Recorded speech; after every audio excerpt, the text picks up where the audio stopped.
The Mercedes F1 team dominated the second half of the 2010s, winning 7 Drivers' Championships and 8 Constructors, with Lewis Hamilton and Nico Rosberg leading the way from 2014. Mercedes has decades of history though. They were Tyrrell, BAR and then Honda. But in 2008, the financial crisis threatened the team's existence, but the team was bought for £1 and it would win the title that year. This is Brawn GP. We need to start the story with Ross Brawn. He started his career at March before moving to Williams. From there he moved to Haas Lola and built the best handling car on the grid, but after they failed he went to Arrows before deciding to go to sports cars with Jaguar. He won the 1991 Sports Car Championships before moving to Benetton and designing the cars that would win the 1994 and 1995 Championships.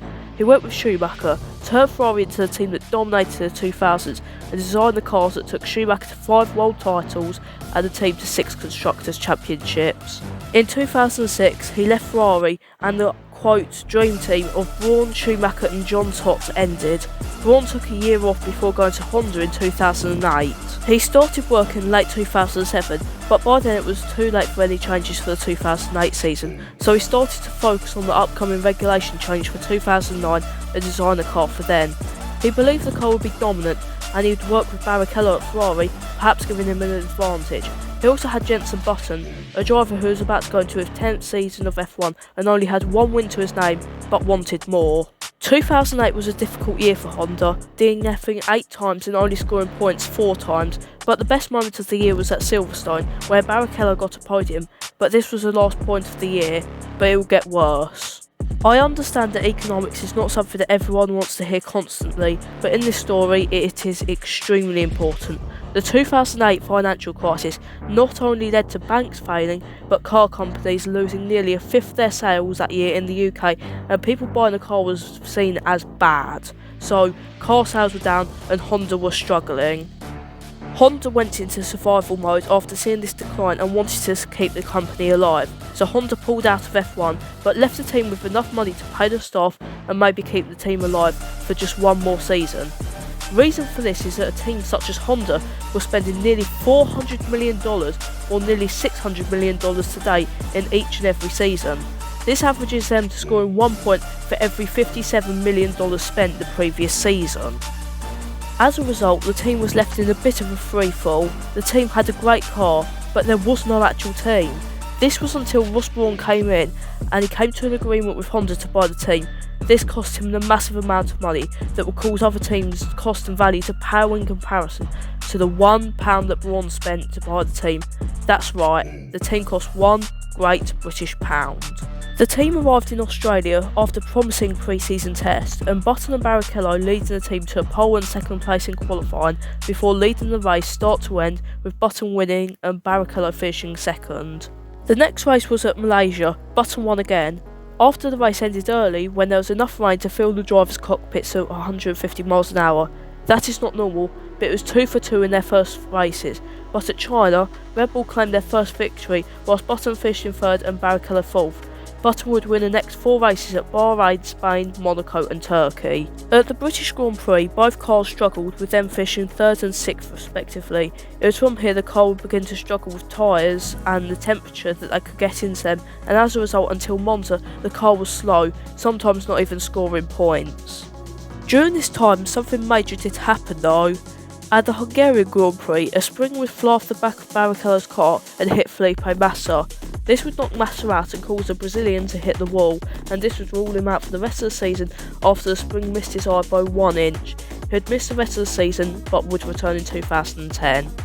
Barrichello would win in Monza and Button would take 2nd, and as a result Button had a 14-point lead over Barrichello and a 26-point lead to Vettel. At the time, 10 points were awarded for a win, and with there being 4 races left, there was a high chance of the Brawn team winning the drivers' title. On the constructors' side, Brawn had a 40.5 point lead over Red Bull, with a total of 40 points available in the drivers and 72 points up for grabs in the Constructors' Championship. At Singapore, Hamilton won whilst Vettel finished 4th, with Button coming 5th, meaning that there's a 29-point gap with 30 points available, which meant that Button could secure a Brawn GP championship at Suzuka. This did not happen though, as Vettel won, and this would mean that heading into Brazil, Button and Brawn could win the title as long as Button finished 5th or higher. For Brawn, if Red Bull did not get a 1-2 or Brawn scores 1 point, Brawn would be Constructors' champions. The weekend began and Barrichello got pole, Webber was in 2nd and Button was down in 14th, 1 place ahead of Vettel. By the end of the 71 laps, Webber won, and this would mean that Red Bull's hopes would continue if Vettel finished 2nd, but he did not. He would finish 4th, and this would lead to Brawn becoming Constructors' champions. Barrichello would finish in 8th, and as a result, it did not matter where Button finished, he was a world champion. The story of Brawn is impressive. A team that not a year before they were champions, the team did not exist and everyone was in limbo. With a great car but no team, they persisted in winning and dominating even though they did fall off towards the end of the season, but they become champions anyway, and the only team to have a 100% championship win rate. The car helped massively, with Ross Brawn finding loopholes in the regulations to create things such as the double diffuser, and the car only finished out of the points 3 times, twice of those were retirements and only one was because of a mechanical failure. This is even more impressive considering that the car was engine swapped just before the season started, so the car was not even designed for that engine. All this was done on a shoestring budget and somehow the team that cost £1 succeeded. But what happened after? Well, Vettel would win 4 championships in a row from 2010 onwards with Red Bull, and Webber would retire at the end of 2013. Brawn would continue in his role until 2013 when he left F1, and he joined Liberty Media and actually run F1 until 2022 when he would leave that role and retire. Barrichello would move to Williams and retire at the end of 2011 after a 19-year career. Button would join McLaren where he would win 8 more races with them until he retired in 2016 at McLaren. The team would become Mercedes in 2010 and the rest is history.